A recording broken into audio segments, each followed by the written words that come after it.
We'll be going over the basics for making these conversions today, looking at metric to metric first. One of the tools that students are often taught in order to make the metric conversions easier is the little phrase, King Henry died by drinking chocolate milk.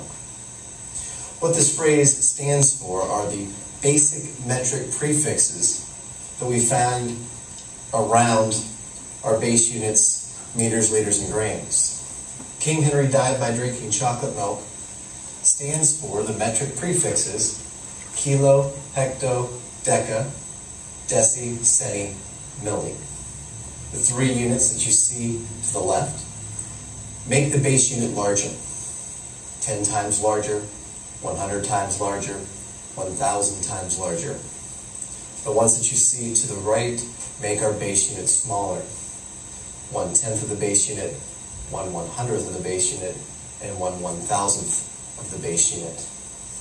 The base unit in the middle can be any metric unit, but the ones that we'll be dealing with are meters, liters, and grams. Meters, the metric base unit for length. Liters, the metric base unit for volume, specifically liquids and gases. And grams are the metric base unit for mass. The way we use this tool is pretty simple. We find the starting and ending unit. So we look at our problem, we figure out what metric prefix we're starting with, what metric prefix we're ending with. We then go to our King Henry died by drinking chocolate milk tool, count the number of places that we're moving, and note which direction we're moving in. We'll then do the exact same thing to the decimal point in our number. So if we were starting at deci and going to deca, we'd be moving the decimal point 2 places to the left. If we were going from kilo to the base unit, we'd be going from kilo to the base unit. That's 1, 2, 3 places to the right. And we'd move our decimal point in the exact same way. Let's take a look at a real number and do a real conversion with it. We're going to convert 2.5 centimeters to millimeters. What we have to do is find where we're starting, and we're starting at centi.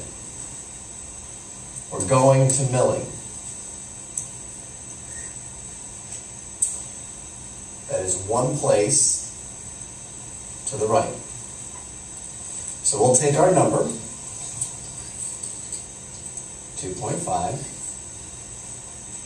and we'll move our decimal point 1 place to the right to get 25 millimeters. Now in physical science, whether or not you write that decimal point on the end really doesn't matter to us. The reason for that is we don't get into significant figures. Significant figures and the rules for significant figures would tell us that we could still put that decimal point on the end and we'd be all right. It's only important when the numbers end in zeros. Again, we don't have to worry about it too much because that's something for your later science classes. We just want to make sure we get the basic mechanics of it down correctly.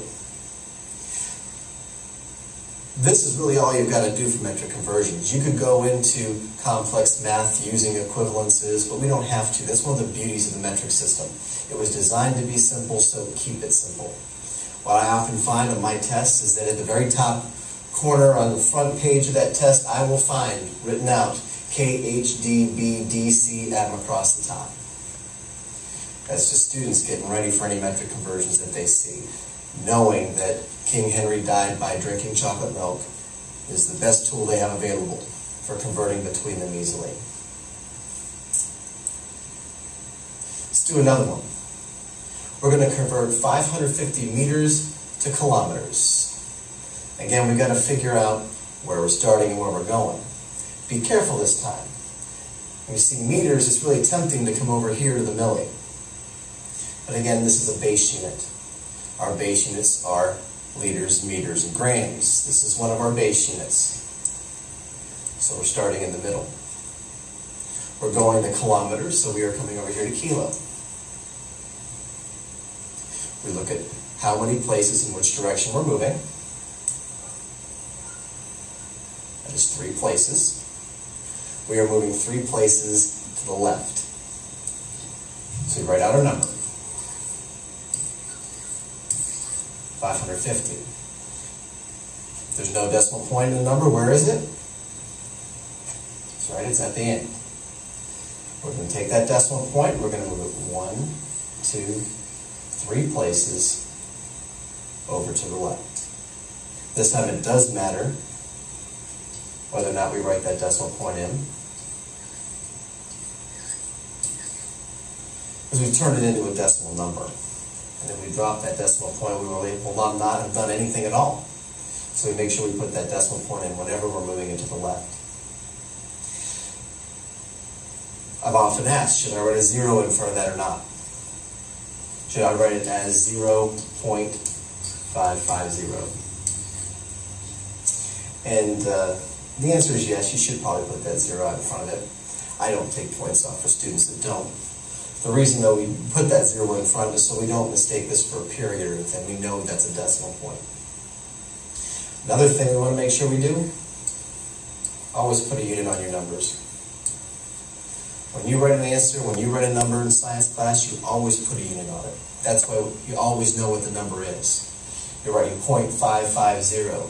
If you don't put a unit on it, I say 0.550 what? You put that kilometers there, at km, I know what you're talking about. I know what that number is. And if it's a math problem where you are asked to solve for kilometers, I know that's your answer. And you don't have to circle it, you don't have to underline it. The unit there tells me that that's the answer to your problem. So make sure you write your units on as well.